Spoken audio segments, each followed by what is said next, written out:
Glad to hear Pisces rising. It's Cosmic Girl 101 talking astrology for January 2025. For the 1st to the 5th of January, opening up the month, we've got Pluto opposing Mars retrograde. When Pluto and Mars are in an opposition, these are power planets. So there is a push-pull going on. Someone or something needs more power, and there's a proverbial Mexican standoff going on between these planets. So the standoff is with isolation versus fun. So for the 1st to the 5th, you either get in and enjoy your life to the fullest with your romantic partnerships, your children if applicable, your creative pursuits or hobbies, or shut the doors, take some downtime and you do you. So that push-pull is quite strong from the 1st to the 5th of January. You either engage or you don't, and that could have you feeling very torn. On the 2nd, we have Venus ingressing into your first house of Pisces, and Venus is exalted in the zodiac sign of Pisces, so she really likes being in this zodiac sign.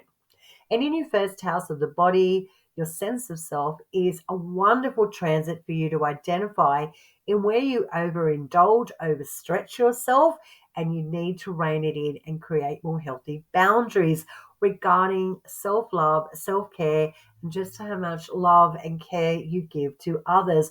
Whilst it's a wonderful quality to be nurturing and compassionate, don't forget to fill your own cup up. And with Venus transiting in your first house, this is where the self-awareness can really come back online, and that can be only helpful for you, Pisces rising. On the 6th, we've got Mercury squaring off with Neptune. Now, this square is about conflict, and the conflict is to do with a professional ambassador. Someone's trying to help you in your professional environment and arena, but you could be really in two minds about going forward with a professional goal. So if you are navel gazing and you're not too sure, the advice here on the 6th of January is to let the higher ups and the people that want to support you professionally know where you stand instead of ghosting them. Mars on the same day goes retrograde in Cancer in your 5th house of children, creativity, sex, joy, and romantic partnerships. Mars won't go direct until the 23rd of February. So you have a few weeks, if you will, to decipher what's working and what's not when it comes to your house of joy and pleasure. Where do you need to create more fine lines regarding dating, your standards, what you will and won't put up with when it comes to your intimate relationships? Children, if applicable, where do you need to get more creative with children in regarding discipline and getting them on board with creating more structure in their own little lives, if they're little, and your own pleasure pursuits, like your hobbies, your creative pursuits? Where do you let your creative freak flag fly?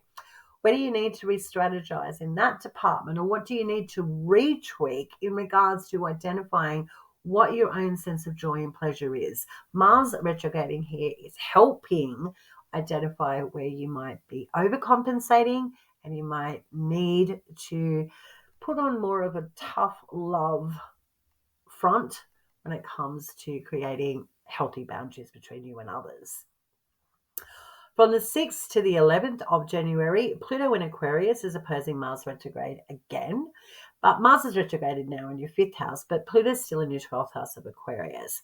So again, this is the two power planets going, So the difference here now from the 6th to the 11th, opposed to the 5th and the 1st of January, is that Pluto is against, if you will, too much time regarding expanding your energy towards other people and your pleasure pursuits. You need downtime. You need balance. You need your own mental space. You need time to process.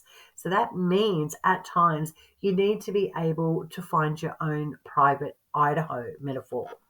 So again, from the 6th to the 11th, with Pluto opposing Mars, Pluto is simply asking you to Find the pleasure in just doing you instead of engaging yourself with others and spreading yourself too thin. On the 8th, Mercury ingresses into Capricorn, into your 11th house of social connections, networks, friends, and people that support you professionally. It's also the house of charity and beneficiaries, people that help you out of nowhere. It's like stranger on the street. You know, you drop your keys and someone comes up and goes, hey, are these yours? That sort of thing. That's very benefic. Well, Mercury's dignity is improving significantly. It's been in detriment for a few months in your 10th house of career. So when Mercury ingresses into Capricorn in your house of friendships and social connections, Mercury is on board now and is more organic. So Mercury's doing mercurial things a lot easier than he has been while he's been transiting in detriment in Sagittarius. So if you've been having difficulties with people in your workplace, things can now be talked out, smoothed out. Anything to do with money, conflicts as well, can now be discussed or not be pushed behind a rug, if you will. So if it's been people in your work professional life, or you've been skipping around a monetary subject connected to your value or your work, Mercury going into Capricorn in your 11th house will be a lot more easier for you to have these discussions that won't be so difficult or difficult to handle. It's also good for reconnecting with people, places, and faces that have been put on hiatus or on the back burner while you've been indulging with your children and work. It might be time to get out there and mingle now with Mercury in Capricorn. And this can only benefit you in creating healthy spaces between children and romance and work. You just might need more friends. And Mercury now stepping into Capricorn will certainly help you with that. From the 8th of January. The 13th, we've got a full moon in Cancer, and that's happening in your 5th house. So the full moon lighting up. And that full moon in Cancer, the moon's very happy in the zodiac sign of Cancer. It's the planet that rules Cancer.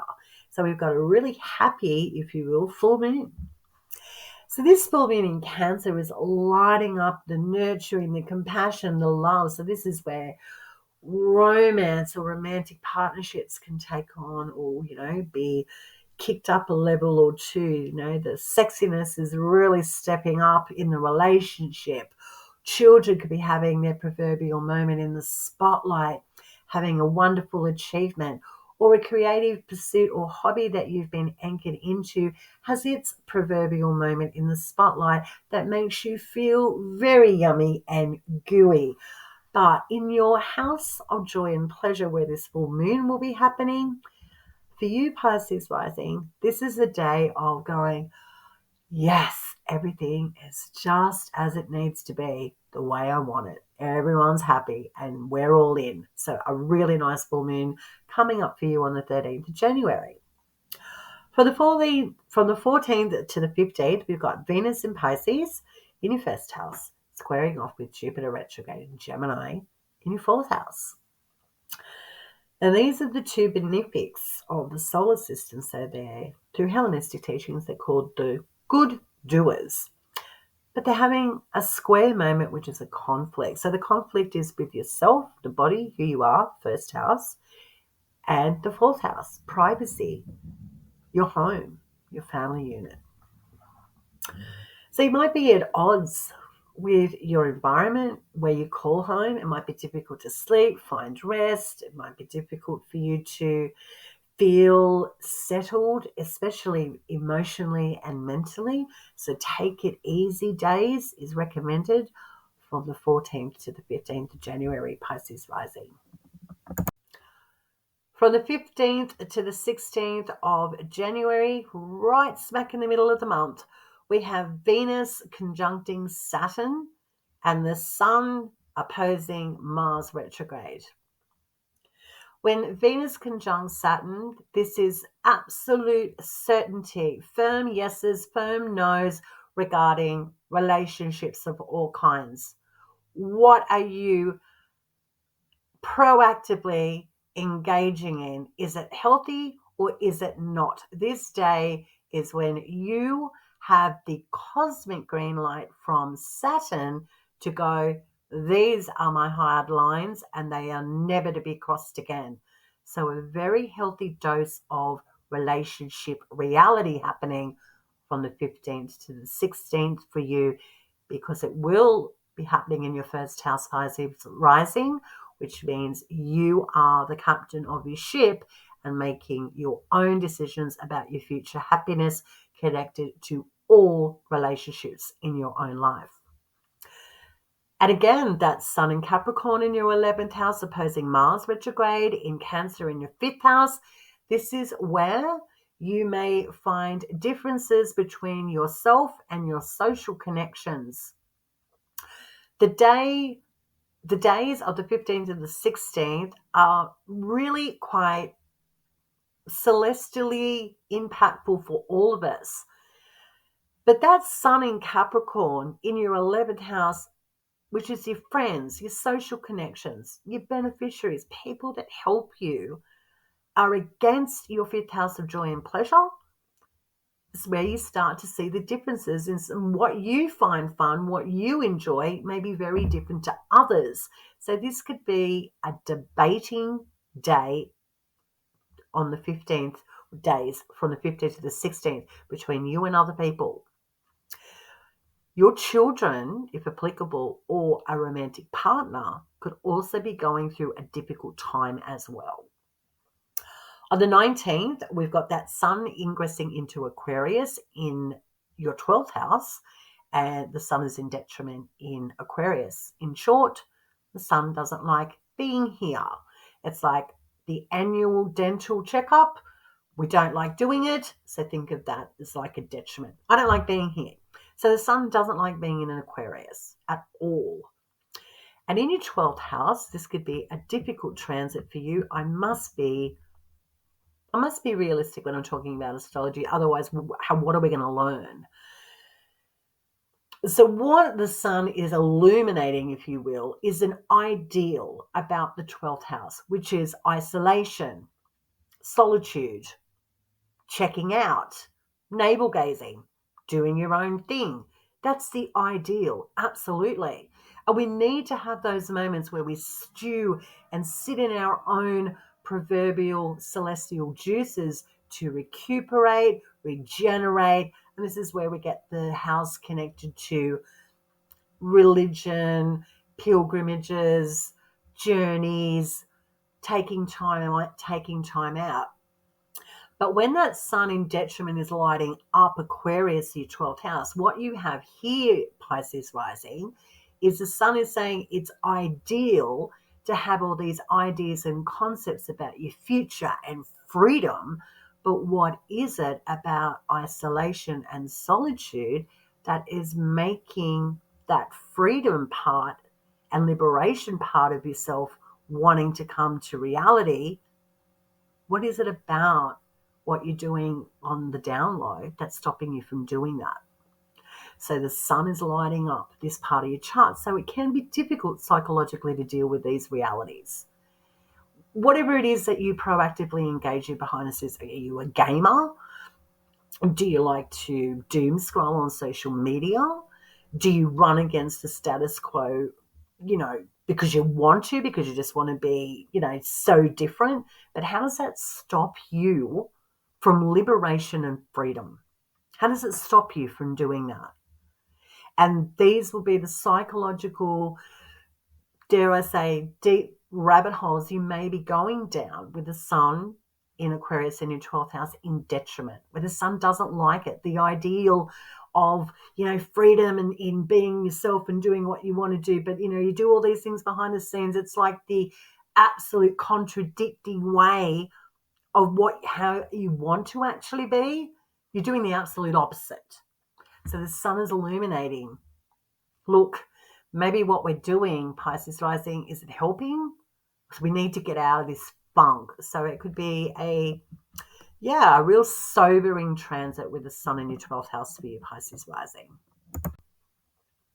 From the 21st to the 22nd, the Sun in Aquarius, when it does ingress into your 12th house, conjuncts Pluto. So a Sun-Pluto conjunction sets off a new synodic cycle. So what that means is the Sun, it's like it meets up with Pluto and it has a conversation. And remembering the sun doesn't like being in Aquarius, and it's conjuncting Pluto in your 12th house. So the conversation on this day with the sun, which is the ideal, which isn't happy about, which is running against the status quo, doing things against the grain of what we really want to accomplish. We're doing the absolute opposite. Is talking to Pluto going, how do we change it? How do we bring something to the surface to get rid of this anchoring feeling of not being free? And the Sun Pluto conjunction from the 21st to the 22nd will set you in a different trajectory. The opportunity is ripe to change your 12th house of isolation and solitude. It's ripe to bring to the surface all the ideologies, all the ideas and concepts about freedom, and actually making them a reality in a brand new way. Pluto will smash things to smithereens to create something new. And when the Sun conjuncts Pluto from the 21st to the 22nd, you've got this Pisces in regards to going, yeah, Pisces rising. I can change what I'm afraid of. I can change what I feel so distant from. And I can get closer and closer to a new freedom and a new future and a new reality. I can do it. And it's that empowering. I kid you not. A Sun-Pluto conjunction for all of us is going to be a big deal. But for you in your 12th house, this is liberation time from anchoring ideologies and concepts from the past, isolation, and being distant. The same days, you've got Uranus retrograde in Taurus in your 3rd house, sextiling Mars retrograde in Cancer in your 5th house. Now, sextiles are easier aspects with the planets, so you may not proverbially feel or really see the benefits of this transit, this aspect, between Uranus retrograde and Mars retrograde. But what's beneath the surface or easier at the same time, the day the Sun conjuncts Pluto in your 12th house, is that it's something shifting in your local environment connected to education, short distance travel, or a sibling or a cousin is going through a leg up, a little win. Something in your local environment is benefiting you, and it's helping with children, your creative projects, or an actual intimate relationship at the same time as the Sun conjuncts Pluto. So from the 21st to the 22nd, these are big days, Pisces rising. So the astrological advice is take it easy. This could be the mental health tools down day. You may need to just be very mindful of the planetary weather. Well, that's why we listen to astrology, yeah? So this is definitely a tools down day. Take it easy. And even though you may not really feel or see the sextile between Uranus and Mars, we're talking about something acute changing in your immediate environment that gives you joy and pleasure. So really nice. The 23rd to the 24th, so these 2 days, we've got Mercury opposing Mars retrograde. Challenging debates about social connections and friends, could have to do with money, something to do possibly with children or a romantic partnership. So this is like fighting over a dinner bill. I thought we were going to go out, but you decide to hang with your partner online or something instead. So it could be, like a tricky days, if you will, from the 23rd to the 24th. And it's about, there's a debate, there's a problem, there's a conflict, and it needs to be sorted out. So get on top of anything that's grating you or a friend. This might be the days where you have some really honest conversations between you and others.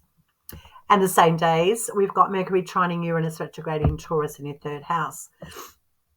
This looks really good. At the same time, you've got this conversational conflict going on. Something in your immediate environment is lining up nicely that's actually benefiting you at the same time. So this necessary conflict or conversation might need to be had to clear the proverbial air. So something can improve in your day-to-day operations or something to do with learning or short distance travel. So ultimately, the conflict or conversation will be helpful in improving your day-to-day operations, if you will. The 25th to the 26th, Venus is sextiling Uranus retrograde. Excuse me. So changing up something in your local environment benefits you. So this is like, go to a different hairdresser, go to a different coffee shop. You might find the love of your life if you're single.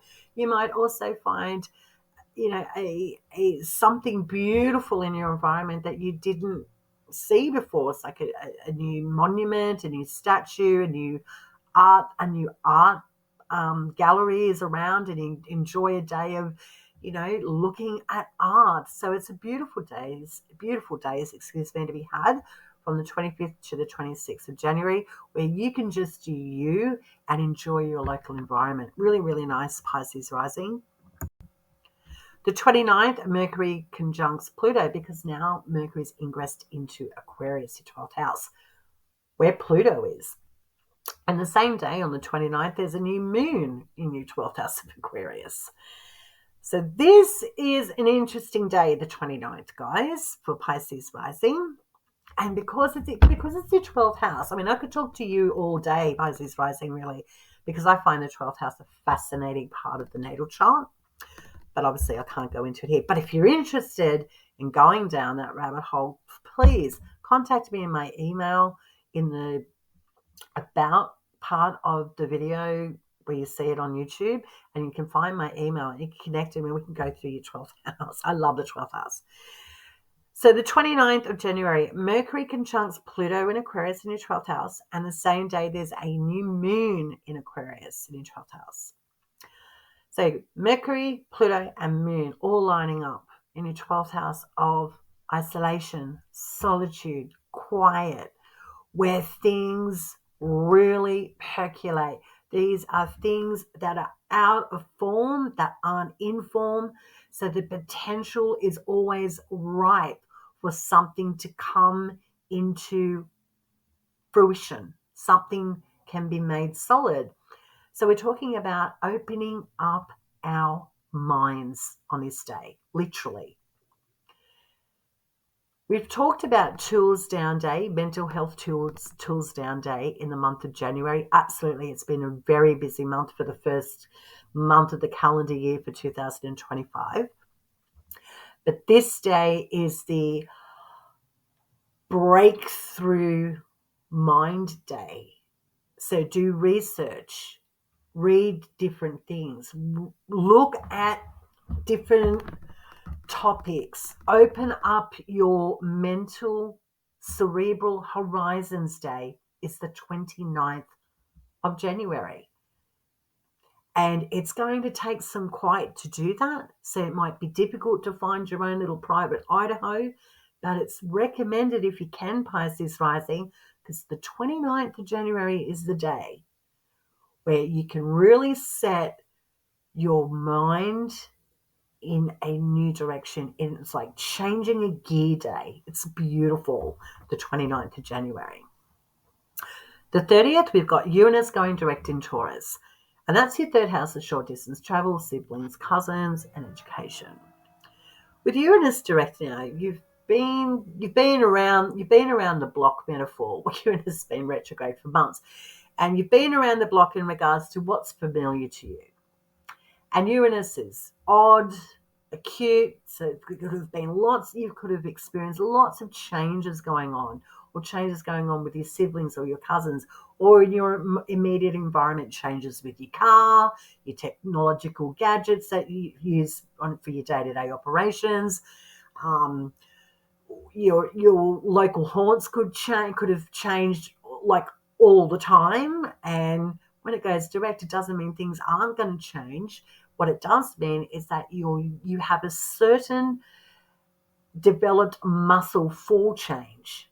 So you can navigate on the fly. You can, think on your feet, talk on your feet, move on your feet very quickly. So you've developed a certain familiarity with change in your local environment connected to short distance travel, siblings, cousins, technology, and education. And this will continue to be the norm with Uranus in your third, but you're a well-developed, more evolved, better person for it, if that makes sense. So keeping on rolling with those unusual out of the blue punches of Uranus is the only astrological advice I can give you. But the changes, when they are acute and swift, you'll be able to deal with on the fly. From the 30th to the 31st of January, ending our first year of 2025, the first month, we have the Sun in your 12th house, trining Jupiter retrograde in your 4th house of Gemini. And we also have Venus conjuncting Neptune. So the last 2 days of January are absolutely beautiful. When the Sun connects with Jupiter, these two planets are about ideologies, the ideal benefic life. So we've got a lot of optimism on these last 2 days of January. And the optimism when the Sun connects with Jupiter retrograde in your 4th house from your 12th is, isn't it good when we can change our minds up and take some time to ourselves and rejuvenate so we're more present for our family and we can be better parents, or we connect better with our parents because we've taken time out, we've processed, we've done our own thing. Isn't it good when things just line up organically? It feels that good. And also with Venus conjuncting Neptune on the same 2 days, this is the day of I get me, I understand me, I love me, I know what's good for me, I know what's not good for me. I can actually feel pretty good. I feel really good. So for Pisces rising, the last 2 days of the month is awesome.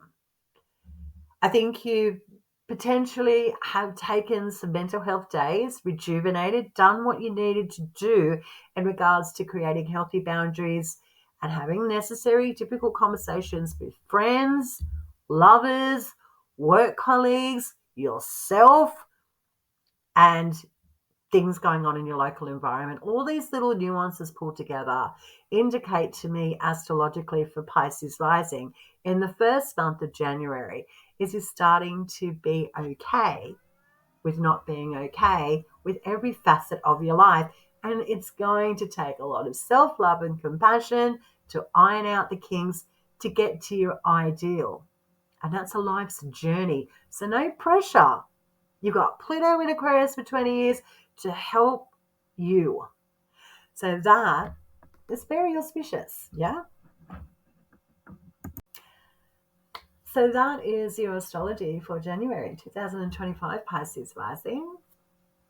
Thanks so much for taking your precious time to tune in with your Cosmic Girl 101. I understand time is valuable, but so is the knowledge of astrology. So thank you so much.